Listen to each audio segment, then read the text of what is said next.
ब्रज की भूमि जहाँ की हवाओं में आज भी राधे राधे की गूंज है, जहाँ की मिट्टी में साक्षात कान्हा के पद चिन्ह है। लेकिन क्या आप जानते हैं कि इस पावन नगरी का हृदय कहाँ धड़कता है? यह धड़कता है माँ यमुना के इन शांत घाटों पर। जब सूरज ढलने को होता है और आसमान सिंदूरी रंग में रंग जाता है, तब मथुरा के विश्राम घाट पर एक ऐसी अलौकिक ऊर्जा का जन्म होता है जो शब्दों से परे है। यह सिर्फ एक नदी का किनारा नहीं है, यह वो साक्षी है जिसने द्वापर युग में भगवान कृष्ण की बाल लीलाओं को देखा है। आइए आज आपको लेके चलते हैं एक ऐसी आध्यात्मिक यात्रा पर जहां पैर रखते ही मन शांत हो जाता है और आत्मा भक्ति रस में सरोवर हो जाती है। मथुरा में वैसे तो कई घाट है, लेकिन विश्राम घाट का महत्व सबसे अनूठा है। मान्यता है कि कंस का वध करने के बाद भगवान कृष्ण ने इसी घाट पर आकर विश्राम किया था, इसलिए इसका नाम पड़ा विश्राम घाट। शाम के करीब 6 बज रहे हैं। घाट पर पैर रखने की जगह नहीं है।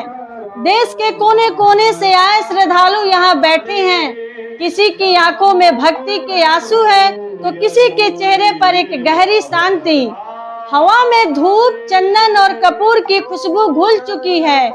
यहाँ का हर एक कोना, हर एक पत्थर जैसे किसी गहरे ध्यान में डूबा हुआ है।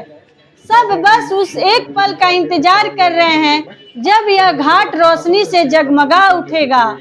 और वो इंतजार खत्म हुआ।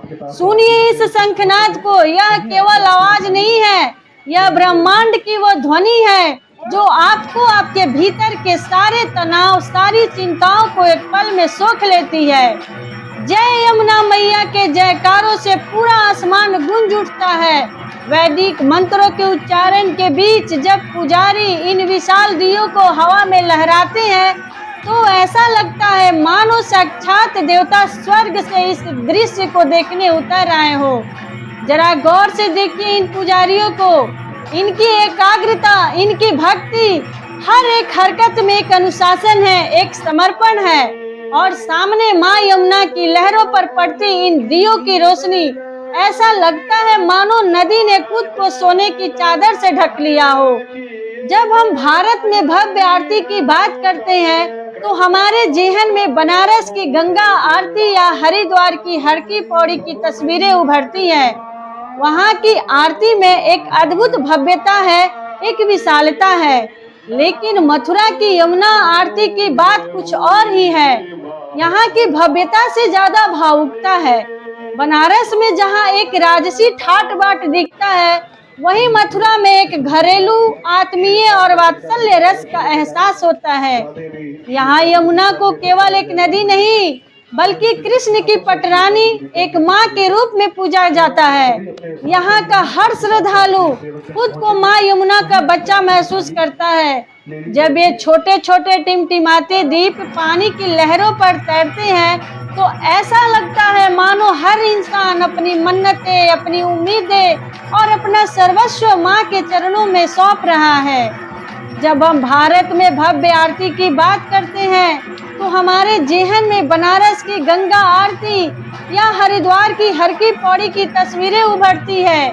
वहाँ की आरती में एक अद्भुत भव्यता है, एक विशालता है। लेकिन मथुरा की यमुना आरती की बात कुछ और ही है। यहाँ भव्यता से ज्यादा भावुकता है। बनारस में जहाँ एक राजसी ठाट बाट दिखता है, वहीं मथुरा में एक घरेलू, आत्मीय और वात्सल्य रस का एहसास होता है। आरती संपन्न हो चुकी है। घंटियों की आवाज अब धीरे धीरे शांत हो रही है। लेकिन जो शांति या आरती दिल में छोड़ जाती है वो कभी खत्म नहीं होती। भीड़ धीरे धीरे छट जाएगी, घाट खाली हो जाएगा, लेकिन यमुना की लहरों पर तैरते ये दिए और मन में बसी वो दिव्य ऊर्जा यहाँ आने वाले हर शख्स के साथ हमेशा के लिए घर लौट जाती है। अगर आप भी जिंदगी की भाग दौड़ से थक चुके हैं और कुछ पल उस परम शांति के बिताना चाहते हैं तो मथुरा के इस विश्राम घाट पर आकर माँ यमुना की गोद में जरूर बैठिए, क्योंकि यहाँ आकर हर अशांत मन विश्राम पा लेता है। शायद आपके परिवार में या आपके दोस्तों में भी कोई ऐसा होगा जिसे इस समय इस मानसिक शांति की, इस सकारात्मक ऊर्जा की जरूरत होगी।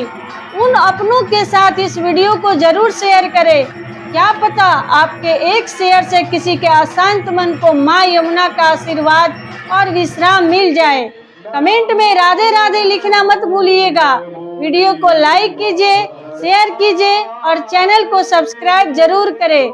राधे राधे।